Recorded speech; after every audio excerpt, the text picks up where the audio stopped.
Tranche de couple, les histoires et le monde vitaminé de Guillaume et Max, saison 3. Bonjour, bonsoir, nous sommes Guillaume et Max et nous sommes très heureux de vous retrouver pour ce 14e épisode de la saison 3 de Tranche de couple, épisode un petit peu spécial qu'on a choisi d'intituler We Stand for Ukraine. Et oui, comme d'habitude, on se retrouve pour ce nouvel épisode de Tranche de couple. Aujourd'hui, on vous en avait un peu informé sur les réseaux sociaux. On a décidé de partir sur un format un petit peu différent compte tenu de l'actualité, puisqu'on sent, et on le sent nous-mêmes, mais on le sent aussi autour, une grande fébrilité et pas mal d'inquiétude de la part de tout un chacun sur la situation actuelle en Ukraine. Le fait que pour la première fois depuis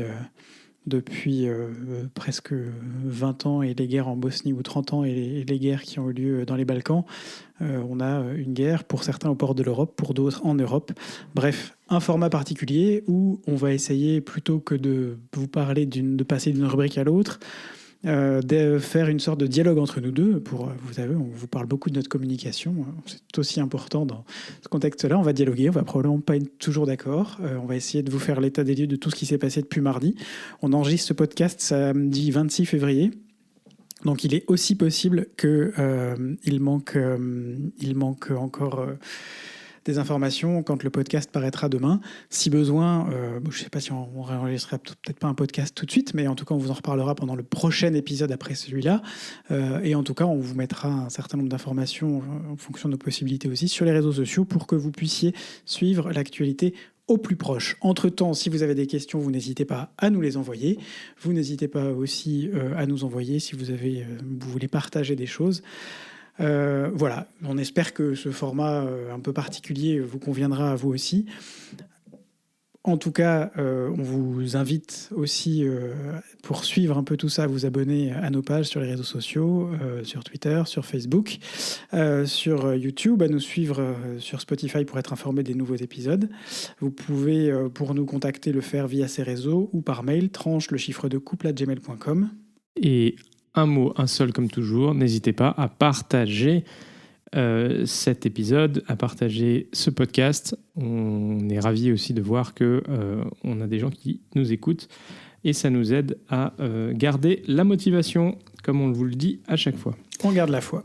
Allez, on commence peut-être cet échange sur l'Ukraine, comme disait Guillaume, un petit peu par l'état des lieux.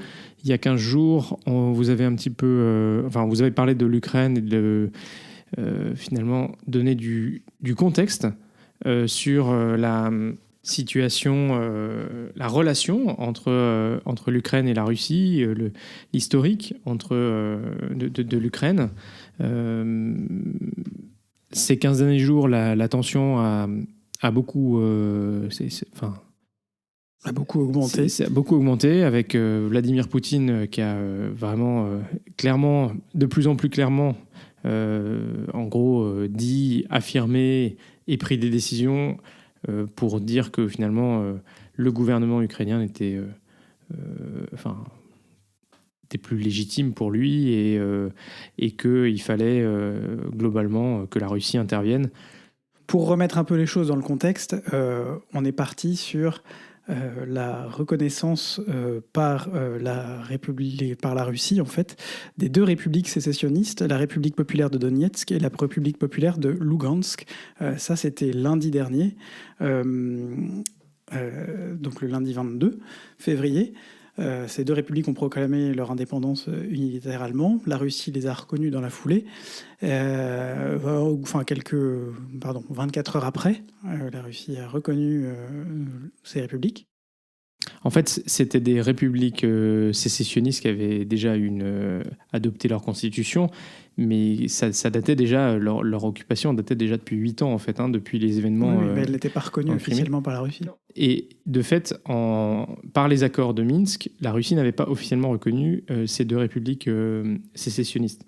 Et donc, effectivement, en début de semaine dernière, la Russie a officiellement reconnu ces deux républiques sécessionnistes. Il faut savoir que les constitutions de ces deux républiques allaient au-delà du territoire qu'elles avaient comment dire, qu'elle contrôlait effectivement. Hein, c'était des régions beaucoup plus larges que le territoire qu'elle contrôlait.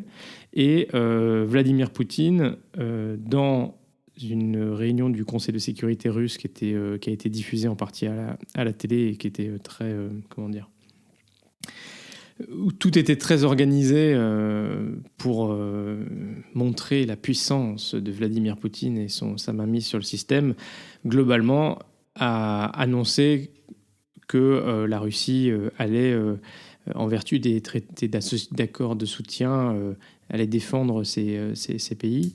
Ils ont eu le soutien quand même du Parlement russe. Hein. La Douma a voté en faveur de la reconnaissance des républiques. Je crois qu'il faut aussi parler de ces scènes surréalistes auxquelles on a assisté lors d'un conseil de défense, conseil de sécurité que Poutine avait réuni, qui a été diffusé, je ne sais plus mardi, mais qui aurait, selon les timecodes, les informations qu'on trouve dans les vidéos, en réalité aurait eu lieu beaucoup plus tôt que ce qu'il a été diffusé. On voit Vladimir Poutine qui presse son chef de la sécurité de questions, lui-même ne semblant pas très à l'aise, notamment sur la question « Devons-nous ou pas reconnaître l'indépendance de ces républiques ?» Oui, mais non, mais oui, mais non. On sentait une forme de tension et on sentait qu'il y avait un seul maître, en tout cas dans cette pièce, et ça n'était pas le chef de la sécurité, manifestement. Oui, et surtout, il y a eu un petit cafouillage, puisque, en gros, à l'époque, la question de... À l'époque, on dirait que c'était... Oui. On dirait que c'était il y a des Poutine semaines. demande à ce chef de l'organisme de sécurité nationale, est-ce qu'on doit défendre les républiques ? Et l'autre répond, oui, on doit envahir l'Ukraine, et il dit, non, pas tout de suite, enfin, c'est pas ça la question. Bref, ils sont aussi un peu embrouillés eux-mêmes. Mais comme tout ça a été monté et diffusé, on voyait bien qu'il y avait quand même l'objectif était d'accroître la pression très fortement. C'était de la communication. On reviendra sur le sujet peut-être de la communication, mais ça fait partie de toute cette bataille de communication qu'il y a eu entre la Russie et l'Ouest, notamment avec des positions très fortes prises par les États-Unis, positions que moi-même j'avais quelques doutes, peut-être aussi. C'est l'esprit qui veut que parfois on ait des choses qu'on ne veut pas voir, mais quand les États-Unis parlaient d'une invasion, alors ils sont un peu plantés sur le timing, mais en tout cas, elle a finalement quand même eu lieu, bien malgré ce qu'un certain nombre de personnes, et notamment de responsables politiques en France, péroraient jusqu'à la dernière minute, voire encore après. Et donc, il faut voir que... Guillaume parlait de communication. En fait, Vladimir Poutine et les autorités russes, de manière générale, ont mis en avant un certain nombre d'arguments. Donc, bien sûr, c'est l'OTAN qui cherche à s'agrandir et qui vient menacer la Russie. Ça, c'est le grand classique.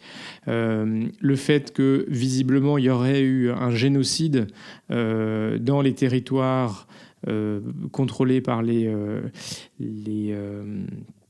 républiques sécessionnistes. Donc on rappelle quand même que c'était des territoires contrôlés par la Russie. Donc s'il y avait eu un génocide, c'était pas les Ukrainiens qui avaient fait ce génocide, mais tout ça n'était que des fabrications, bien sûr. Et en fait, c'est le discours de Vladimir Poutine qui a été diffusé jeudi matin, à 4h du matin, où en gros il annonce que il lance une opération militaire contre l'Ukraine dans l'objectif de renverser le pouvoir en place, de dénazifier le régime ukrainien. Et c'est finalement dans ce discours que finalement Vladimir Poutine donne le sens premier de cette intervention. C'est que pour lui, le démembrement de l'URSS n'aurait pas dû avoir lieu. Le fait d'avoir des anciens pays de l'URSS qui ne sont pas aux ordres de Moscou, qui ne sont pas alignés sur Moscou, est inacceptable. Et c'est ça, en fait, qui est la vraie raison pour laquelle Poutine a lancé cette offensive. Et pour revenir un peu sur cette histoire d'Ukraine et de nazification de l'Ukraine, c'est un mythe qui est entretenu par la Russie. Alors, on dit toujours qu'il n'y a pas de fumée sans feu, en l'occurrence. Il faut savoir qu'en 2014, un certain nombre de bataillons paramilitaires notamment pro-nazis, en Ukraine, pro-ukrainiens, ont aidé dans la libération, en tout cas la stabilisation du pays après Maïdan. Cela dit, le gouvernement a très vite pris la mesure de ce qu'il représentait et les a intégrés à l'armée régulière en demandant notamment un abandon de certaines de leurs pratiques, de leurs croyances liées aux nazis. Alors, je crois qu'ils les ont tolérés parce que justement, ils ont été nécessaires pour défendre le territoire de l'Ukraine quand il y a eu l'invasion russe de la Crimée et des territoires. Et que progressivement, ces dernières semaines, d'entre eux, notamment elles ont été intégrées. Azov a été intégré à la garde nationale ukrainienne, qui est l'équivalent de la gendarmerie française. Mais à quel moment, du coup ? Parce que moi, j'avais le sentiment que c'était plus récent, parce que là, ils avaient vraiment beusin d'eux, en fait, d'avoir des hommes entraînés. J'ai pas la date, je vous mettrai l'article, c'est un article de Marianne. En tout cas, c'est une interview d'Adrien Nanjon. Et lors la majorité de ces soldats s'est progressivement normalisée, et les extrémistes sont aujourd'hui minoritaires. Ils n'ont réussi à obtenir aucun résultat politique, et lors des dernières élections présidentielles en 2019, la coalition néo-nazie a fait moins d'1% des voix. Voilà, puis on rappellera que le président ukrainien est juif. Oui. Voilà. Ouais. On vous balance l'info comme ça, vous en faites ce que vous voulez. Zelensky, qui est quand même une figure de plus en plus respectée, peut-être qui était très inconnue du public jusqu'ici, mais qui, ces derniers jours, a vraiment montré qu'il était un dirigeant avec du cran, qui veut protéger sa population, son territoire, qui n'a pas fui. La presse a fait état d'une proposition américaine ces dernières heures d'évacuer le président Zelensky d'Ukraine, puisque l'objectif de la Russie était clairement en fait de converger sur Kiev et de prendre Kiev et de traquer le gouvernement et le président ukrainien. Et Zelensky a répondu j'ai besoin de munitions, pas d'un taxi pour partir. Ouais. Voilà. Je rappelle pour la petite histoire que Zelensky a été élu en 2019, donc, mais qu'avant d'être élu président, il était inconnu en politique, et qu'il était en réalité plutôt connu pour sa carrière d'acteur, notamment pour une série dans laquelle il passait du statut de prof à celui de président de l'Ukraine. Voilà. Et ça a d'ailleurs été soulevé de façon fort peu fine par certains commentateurs sur la télé, disant ce monsieur n'a pas de trempe, c'est un acteur, de toute façon il n'a pas la carrure d'un chef de guerre. Écoutez, je vous amène à revoir peut-être la définition, je nous amène tous à revoir la définition de ce que c'est qu'un chef de guerre et de ce que c'est que le courage aussi dans ces conditions-là. Voilà la deuxième partie de ce podcast. Après vous avoir fait un petit état des lieux de ce qui s'est passé ces derniers jours, on va passer sur les réactions. Max, est-ce que tu veux commencer peut-être sur la question des réactions militaires, en tout cas c'est une question plus compliquée qu'il en a l'air. En fait, je pense qu'il faut remettre en perspective de l'invasion et de l'annexation de la Crimée en 2014. Et déjà à l'époque, il n'y avait pas eu de réaction, il y avait des réactions très fortes de la communauté internationale pour dénoncer de manière politique cette annexation de l'Ukraine et de la Crimée et ces territoires qui étaient sous contrôle de ces milices. Mais déjà à l'époque, il n'y avait pas eu de réaction militaire, c'est-à-dire que personne n'était venu défendre l'Ukraine face à la Russie. Alors il faut bien avoir en tête que l'Ukraine ne fait pas partie de l'OTAN, ni de l'Union européenne, et que par conséquent, les dispositifs dans l'OTAN qui font que si un État est attaqué, on parle de l'article 5 de la charte de l'OTAN, du traité de l'Atlantique Nord, si un État de l'OTAN est attaqué, alors l'ensemble des autres alliés viennent à sa rescousse. Mais en fait, forcément, là, l'Ukraine n'est pas liée par ce traité, et donc l'OTAN, il n'y avait pas d'automaticité d'une réponse de l'OTAN.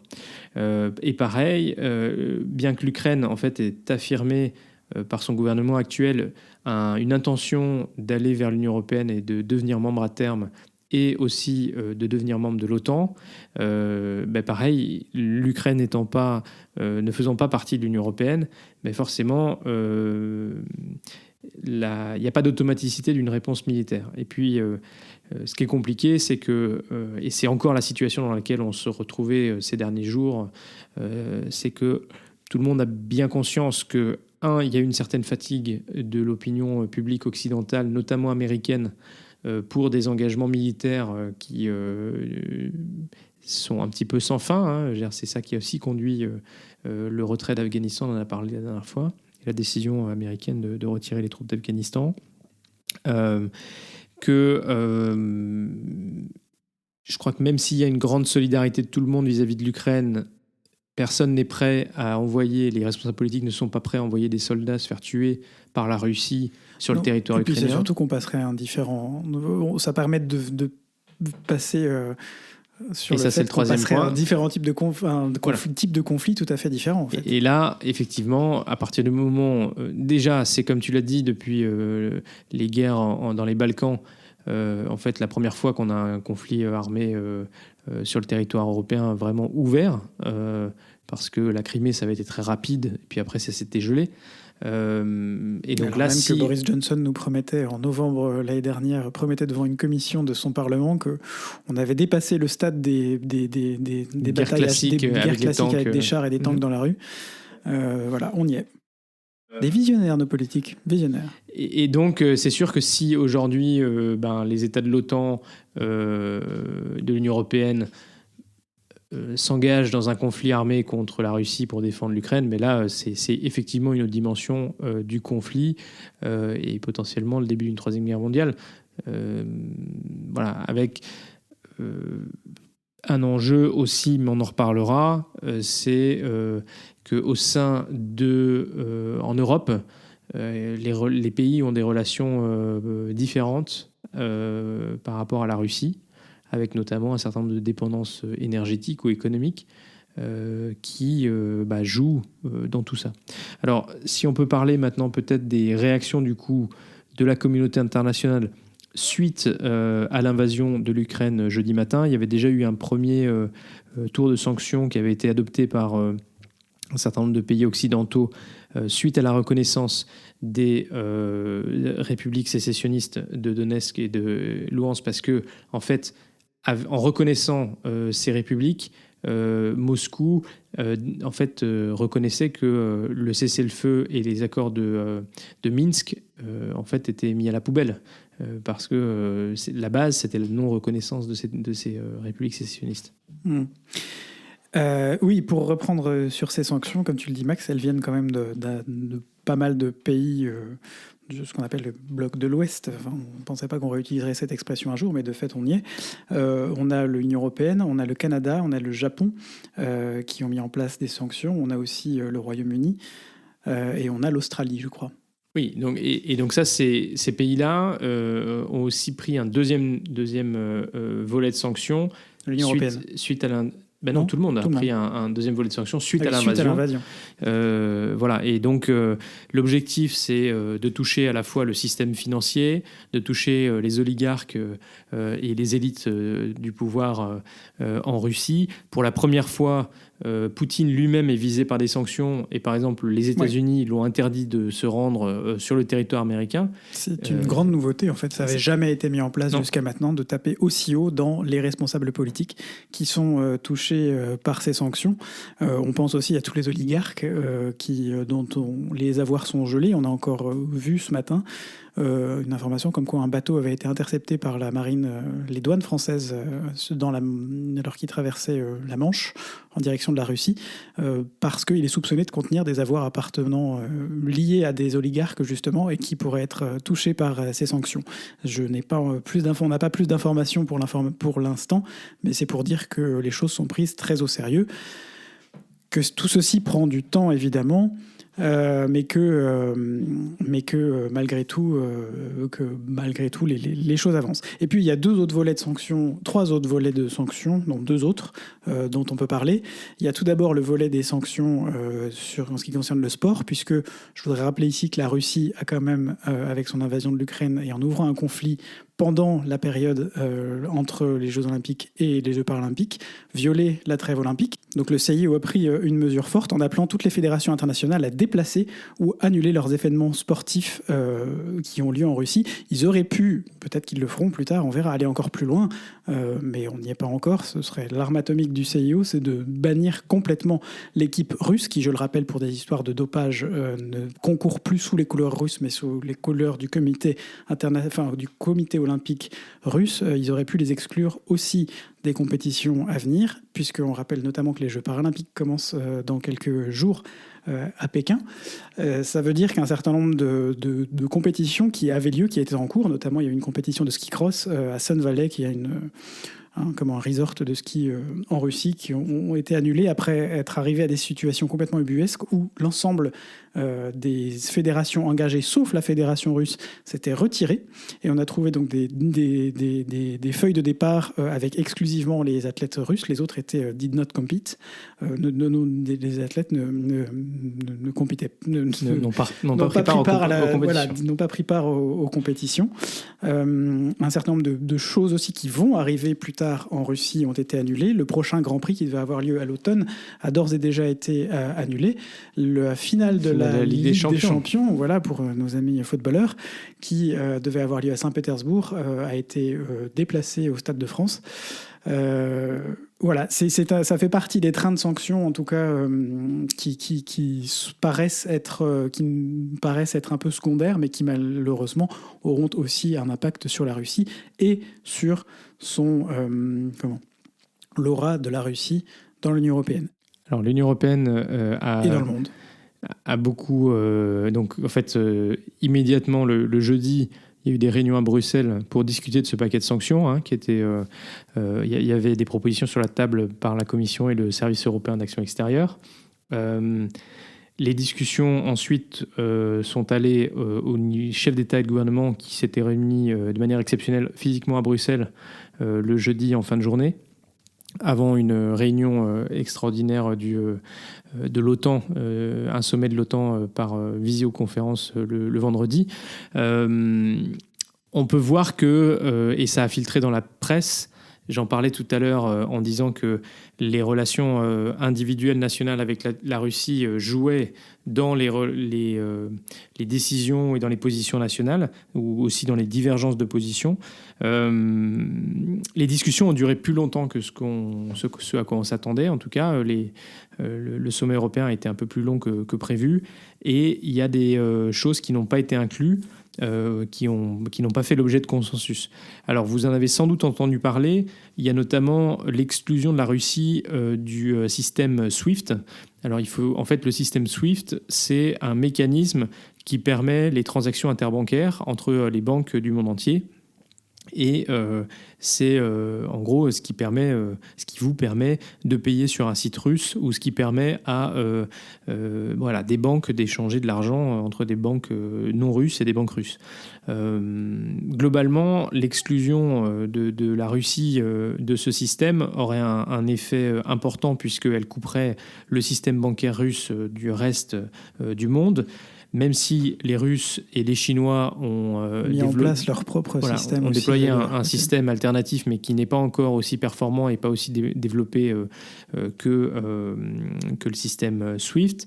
La conséquence directe, c'est qu'aujourd'hui, un certain nombre d'États européens dépendent de livraisons de gaz russe ou de charbon russe pour se chauffer, et pour leurs dépenses courantes, on va dire, en énergie, et qu'à partir du moment où la Russie est exclue de SWIFT, ça ne serait plus possible de payer la Russie, et donc là, d'avoir ces échanges économiques avec la Russie. Il faut bien voir quand même aussi que ces sanctions ne visent pas à avoir un impact immédiat sur les opérations militaires, parce qu'en fait, Poutine, s'il a lancé ces opérations militaires, c'est qu'il avait suffisamment de ressources pour mener cette guerre. L'objectif, c'est d'avoir des leviers de pression pour après. On n'a pas trouvé les chiffres exacts, mais on se dispute tous les deux sur les chiffres exacts, mais ce genre la guerre telle que Poutine l'a enclenchée peut coûter entre 5 et 20 milliards de dollars américains par jour de guerre. Ce qui n'est pas rien pour une économie russe qui déjà n'est pas forcément au mieux de sa forme. Il faut avoir les liquidités disponibles. Les Russes ont fait en sorte de mettre en place, de diversifier leur liquidité pour ne pas être bloqués si jamais on les a empêchés d'utiliser des dollars notamment, mais ça reste quelque chose d'important. Alors, dans les choses qui ont été exclues aussi, il y a le luxe, le domaine du luxe, notamment sous pression des Italiens, visiblement. Et des Belges. Et des Belges pour le diamant, qui n'a pas été inclus non plus. Les Italiens pour les Gucci et les Belges pour le diamant, les diamantaires d'Anvers. Alors, sur SWIFT, visiblement, les choses pourraient évoluer dans les prochaines heures, on verra, puisque maintenant, l'Italie et la Hongrie ont dit qu'ils étaient OK. Et les Allemands ont des positions divergentes selon les membres du gouvernement. Donc, on attend que le chancelier allemand se positionne. Pour l'instant, les Allemands sont en tout cas les derniers à ne pas s'être positionnés clairement sur une intervention rapide. Ils ont dit que c'était envisageable, mais sans préciser quand. Bon, il y avait Chypre aussi, et il faudra voir si les Chypriotes acceptent, puisque comme d'habitude, à l'Union européenne, c'est l'unanimité. On pourrait vous reparler encore de qu'est-ce que cette règle de l'unanimité, est-ce qu'elle est vraiment utile, mais ça prendrait un podcast entier, ce sera pour plus tard. Alors on continue dans les réactions de la communauté internationale. Il y a eu une résolution qui a été présentée au Conseil de sécurité des Nations Unies pour dénoncer l'invasion russe. Présidée par la Russie. Par la Russie. Parce que vous savez que c'est présidence tournante. Ouais. Voilà. Ça et en fait, des scènes cocasses. De manière tout à fait surprenante, et on attendait de savoir quelle serait la réaction de la Chine, mais la Chine s'est abstenue, et donc en réalité, le Russe a été le seul à s'opposer et donc à poser son veto pour cette résolution. Il ne faut pas voir dans l'abstention de la Chine un accord tacite pour voilà. C'est une abstention, donc c'est ni un soutien à la résolution, ni un soutien à la Russie. C'est un peu comme l'option des sondages, voir les résultats. Vous voyez, c'est un peu, je pense que la Chine ne s'engage pas. On y reviendra dans un futur podcast parce qu'on ne va pas avoir le temps de tout faire aujourd'hui, mais très clairement, les observateurs, on vous en a parlé dans notre dernier podcast, ce qui ressort de beaucoup d'observateurs aujourd'hui, c'est la Chine observe très attentivement ce qui se passe là-bas et on s'inquiète un peu aussi du sort de Taïwan à moyen terme, puisque tout ce qui va se passer, l'exemple donné en Ukraine, pourrait ouvrir des portes pour quelque chose qui pourrait se passer entre la Chine et Taïwan. En tout cas, ils observent bien sûr la réaction de la communauté occidentale des États-Unis. Max vous dira avec raison qu'il faut raison garder et que les contextes sont tout à fait différents, absolument. Ne rajoutons pas ça aux inquiétudes. On a suffisamment sur nos assiettes pour l'instant. Et le secrétaire général des Nations Unies a lui dénoncé clairement cette invasion d'un territoire souverain d'un pays en violation du droit international. Autre organisation, le Conseil de l'Europe, Guillaume ? Oui, la Russie a été exclue aussi de tous les travaux et de toutes les décisions du Conseil de l'Europe. Donc on ne parle ni du Conseil européen, ni de la Commission européenne, ni du Parlement européen, mais bien du Conseil de l'Europe, qui est une institution à part, qui n'a rien à voir avec Strasbourg. Voilà, qui est basée à Strasbourg. La Russie en a donc été exclue en raison de l'invasion de l'Ukraine. Ce qui a donné lieu aussi à des scènes, notamment une prise d'opposition de... Comment il s'appelle ?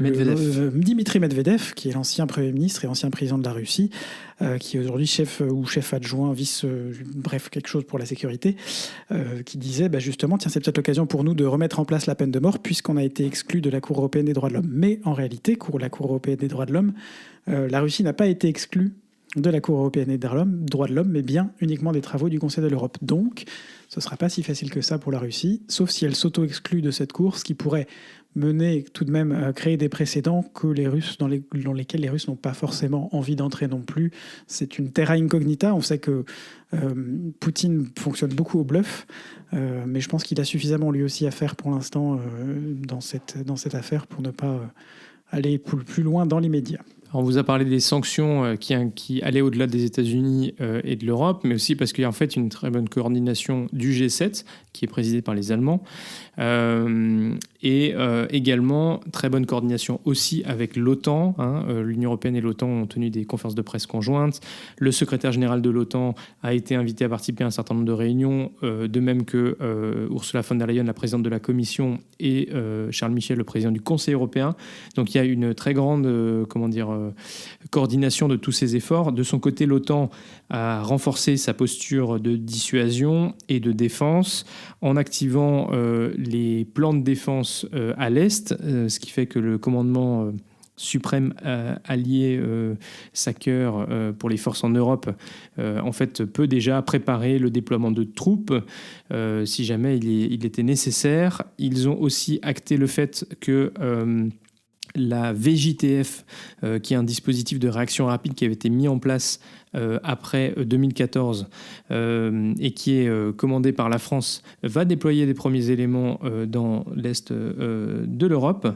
Et on voit aussi naturellement que les pays qui sont proches de la frontière avec la Biélorussie, l'Ukraine ou la Russie aussi mobilisent leurs forces armées, à la fois pour se préparer à toutes et montrer leur détermination, mais aussi pour faire face aux flux de réfugiés qui ne manqueront pas, qui sont déjà là et qui ne manqueront pas d'arriver. On peut mentionner le cas particulier de la Finlande et de la Suède, deux pays qui sont historiquement non alignés et qui donc ont choisi de ne pas rentrer dans l'OTAN. Mais aujourd'hui, la situation en Ukraine et l'invasion par la Russie, a pour conséquence d'initier de vrais débats dans ces deux pays sur devrait-on aujourd'hui rejoindre l'OTAN. Alors c'est des partenaires de l'OTAN assez proches, mais ils ne sont pas membres de l'OTAN et donc ils ne bénéficieraient pas du soutien automatique en cas d'attaque russe. On en a parlé tout à l'heure, l'article 5. Maintenant, bien sûr, les Russes, eux, ont déjà commencé à faire des menaces en disant que si la Finlande ou la Suède venaient à rentrer dans l'OTAN, à ce moment-là, il y aurait des conséquences politiques et militaires. Troisième point de notre podcast, on va vous parler de la solidarité, notamment avec les réfugiés qui ne manquent pas de venir d'Ukraine. On parle à cette heure de au moins 150 000 réfugiés qui auraient franchi différentes frontières, notamment la frontière avec la Roumanie et la frontière avec la Pologne.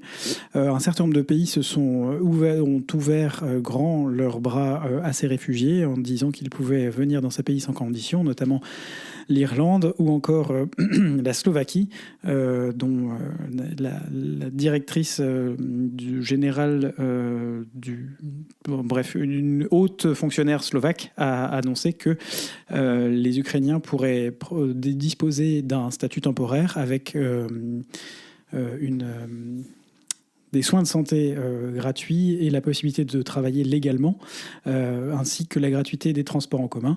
Il y a aussi des scènes auprès des frontières, en Roumanie, où on a vu des centaines de voitures rassemblées pour prendre en charge les Ukrainiens qui arrivaient à la frontière et les emmener, les dispatcher dans différentes villes de la Roumanie. En Pologne aussi, où un certain nombre de camps avaient déjà été préinstallés, et malheureusement avec raison ces dernières semaines, pour les accueillir, et où ils ont été accueillis de la façon aussi digne que possible compte tenu des circonstances.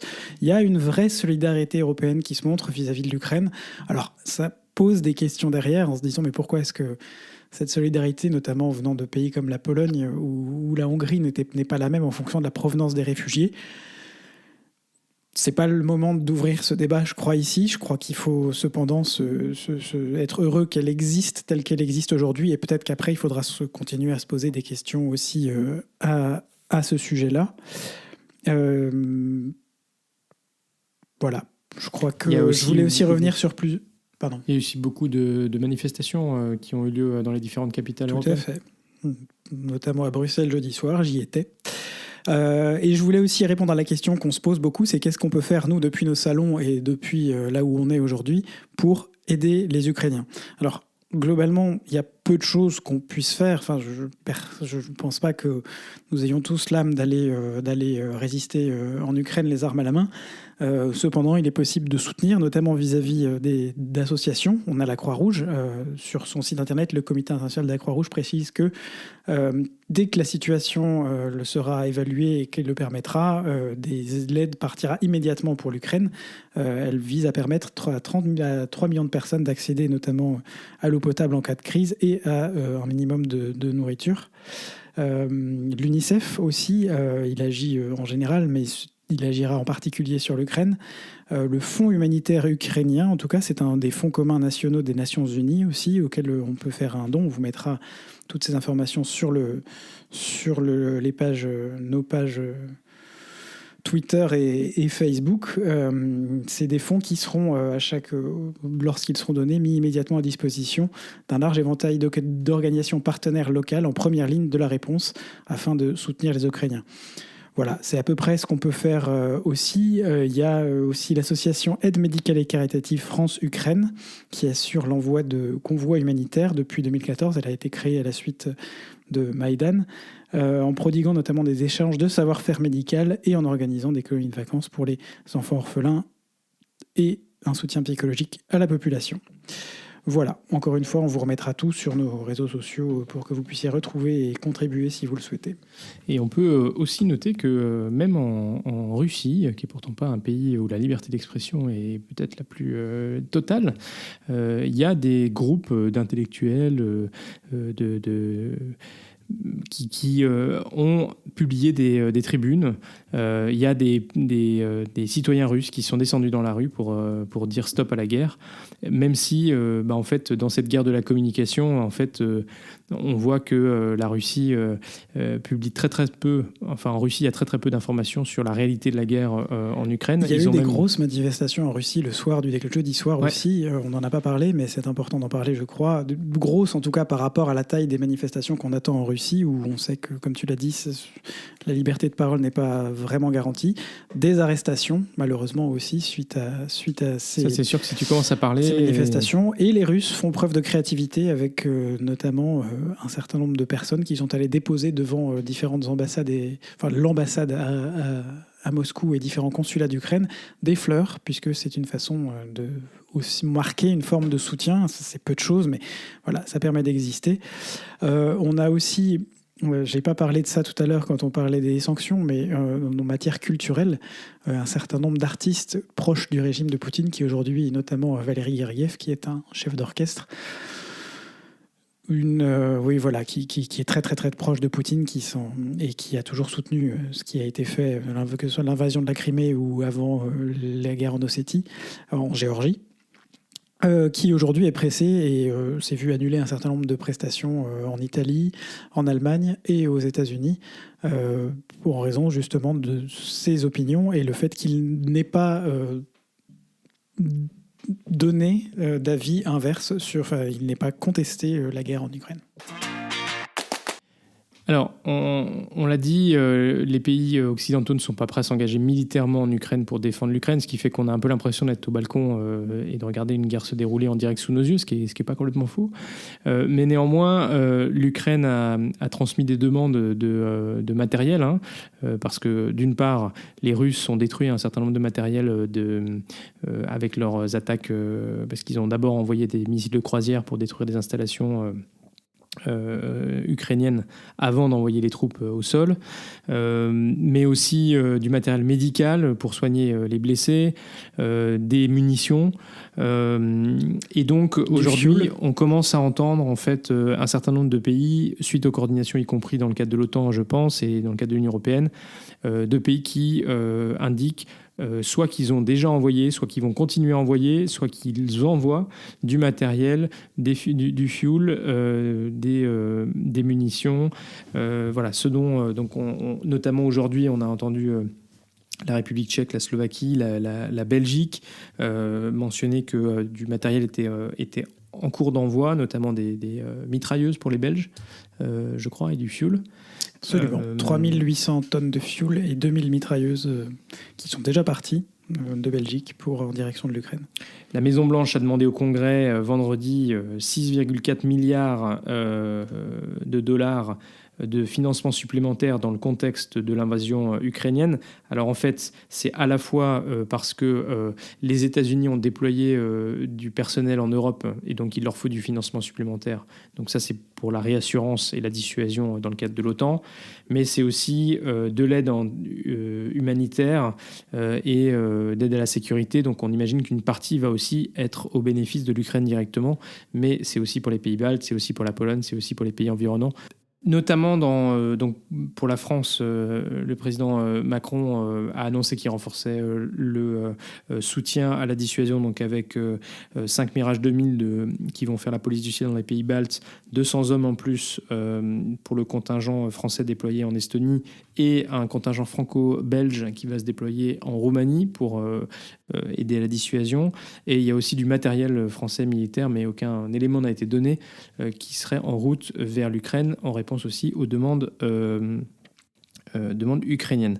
Ce qu'on peut aussi noter, c'est que la Turquie a accédé à la demande du président ukrainien de fermer la mer Noire aux navires militaires, navires de guerre russes. En tout cas, c'est ce qui a été annoncé. Je ne sais pas ce qui sera... C'est ce qui a été annoncé par le président Zelensky. Le ministre des Affaires étrangères turc a modéré cette position en précisant que, en vertu des accords du Bosphore, la Turquie empêcherait des bateaux russes qui n'ont pas leur port d'attache dans la mer Noire d'y accéder, mais en revanche, elle ne pourrait pas empêcher des bateaux de revenir à leur port d'attache si celui-ci est situé en mer Noire. Vous voyez, c'est des situations un peu complexes en termes de droit international, mais en tout cas, la Turquie fera le minimum syndical pour respecter les accords tout en évitant que davantage de forces russes puissent venir dans un port d'attache qui n'est pas le leur. Rappelons que la Russie dispose notamment en Crimée, à Sébastopol, notamment en Crimée, mais de plusieurs bases militaires sur la mer Noire. Et deux choses, tant qu'on est en train d'enregistrer le podcast, puisque les informations sont mouvantes. Une première chose, on parlait du sport tout à l'heure. La Fédération internationale de biathlon a décidé de bannir les hymnes et drapeaux de la Russie et du Bélarus, qui est accusé, au même titre que la Russie, de coopération dans le conflit, conformément aux recommandations du Comité international olympique. Et puis la Suède a annoncé qu'elle refuserait d'affronter la Russie dans les barrages du mondial de football 2022. Quoi que la FIFA décide, nous ne jouerons pas contre la Russie en marche, a déclaré le président de la fédération suédoise, Karl-Erik Nilsson. Cette déclaration arrive après celle de la Pologne, qui a également annoncé qu'elle ne jouerait pas ce match. Et puis une autre information qui vient de la Russie cette fois-ci, la Russie annonce en direct élargir son offensive sur l'Ukraine. Pour l'instant, on ne sait pas tellement ce que ça veut dire, mais on imagine qu'ils vont envoyer davantage de moyens là-bas. Ah oui, parce qu'ils avaient pensé qu'avec une guerre éclair de 3 jours, ils réussiraient à prendre Kiev et tout le pays. Et du côté des soutiens de Poutine, la Biélorussie a été un élément instrumental dans l'invasion russe en Ukraine et eux-mêmes envoient des troupes. On a vu aussi que des personnels de maintien de l'ordre, n'est-ce pas, des milices tchétchènes avaient été envoyés en Ukraine. Mais on peut quand même noter que le Kazakhstan a refusé la demande russe de soutien et d'envoyer des troupes en Ukraine. C'est déjà ça. Et on peut aussi mentionner que, vous le savez, ces dernières années, la Russie avait recruté un certain nombre d'anciens hommes politiques européens dans les entreprises russes du pétrole. On pense à Gerhard Schröder, mais on pense aussi à François Fillon. En fait, les sanctions ont fait aussi, notamment, je crois, les Britanniques ont dit que tous ces gens-là seraient soumis aux sanctions économiques. Et donc, on a vu des démissions d'un certain nombre de personnes, notamment de François Fillon, après quand même pas mal de temps. Gerhard Schröder, il a écrit qu'il soutenait la Russie, donc je ne sais pas ce qui va arriver avec Gerhard Schröder.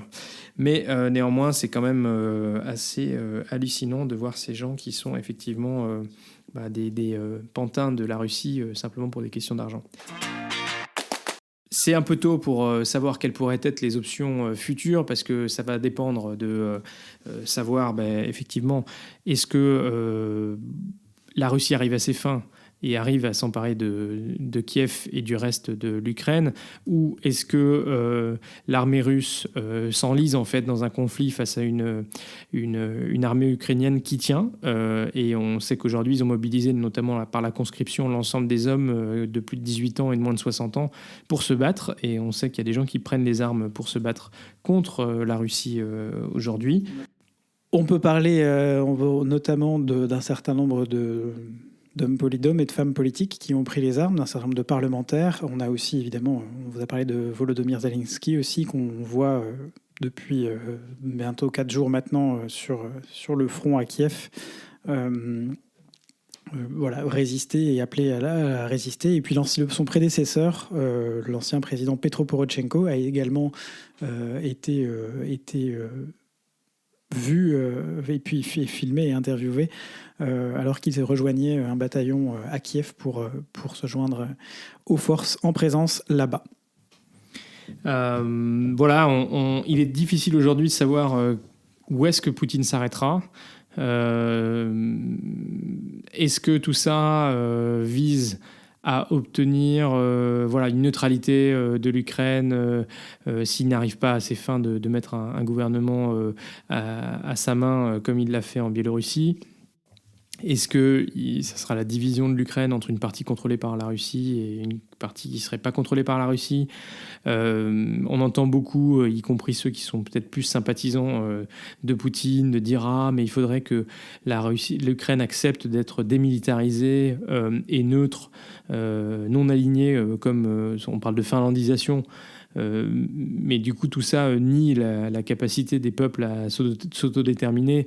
Et finalement, ce serait donner raison à Poutine, parce que ça veut dire que dès qu'il engage une action militaire, en fait, chacun doit faire comme Poutine veut, quoi. Donc c'est très très difficile de savoir aujourd'hui comment va évoluer les choses. Ce qu'on peut dire, c'est que ça va avoir un impact de long terme important en Europe, parce que c'est la réalité d'une vraie guerre de haute intensité sur le territoire européen, et la paix qu'on avait connue. Moi, j'ai une de mes collègues qui vient des Balkans et qui me dit moi, ça me rappelle cette guerre il y a 20 ans. Et c'est vrai que nous, moi, à part les guerres dans les pays du Golfe, en Afghanistan, on voyait c'est des images loin, quoi. Mais là, on est à quelques centaines de milliers de kilomètres. Milliers de kilomètres. On est qu'à peine à 2000 kilomètres des frontières françaises, par exemple. Et c'est terrifiant. C'est terrifiant de voir qu'aujourd'hui, des femmes et des enfants et des innocents meurent parce qu'il y a un dictateur qui a décidé d'attaquer un autre pays, quoi. On n'a pas fait le disclaimer, la petite bandeau au début, mais on voulait vous préciser qu'effectivement, on essaye souvent dans notre podcast de donner des informations de façon plutôt neutre. Là, effectivement, on a un sujet dans lequel on l'est un peu moins. En tout cas, on a notre point de vue. On a tous le droit d'avoir nos points de vue. On espère qu'on vous aura donné... personnel, bien sûr. Personnel, qui ne sera engagé ni nos employeurs, ni personne d'autre, d'ailleurs. Comme on dit sur Twitter, retweet n'est pas engagement. N'est pas, comment on dit, c'est ça, endorsement en anglais, quelque chose comme ça. N'est pas soutien. N'est pas soutien, voilà, c'est ça. Mais bon, là, on vous montre quand même un peu notre point de vue. Bon, c'est déjà, ça fait déjà quasiment 45 minutes qu'on est avec vous sur ce sujet. On va s'arrêter là pour aujourd'hui. Je ne doute pas que dans 15 jours, on refera un point sur l'Ukraine. Peut-être qu'on reviendra à un format plus traditionnel de notre podcast. Mais c'est vrai qu'aujourd'hui, on s'est dit que ce sujet étant vraiment, je pense, dans les esprits de tout le monde, c'était aussi utile peut-être de vous donner quelques clés pour décrypter ce qui se passe et comment les choses évoluent. N'hésitez pas à nous faire des retours, nous poser des questions, nous faire des commentaires sur ce qu'on a dit. On a peut-être dit des bêtises, on s'en excuse si c'est le cas. Et n'hésitez pas à partager ce podcast autour de vous, de lui mettre une note si vous pouvez sur la plateforme dans laquelle voilà. Et puis surtout, partagez cet épisode. Ce podcast est diffusé le lundi tous les 15 jours ou le dimanche soir pour les plus précis. Portez-vous bien. D'ici au prochain épisode, on espère que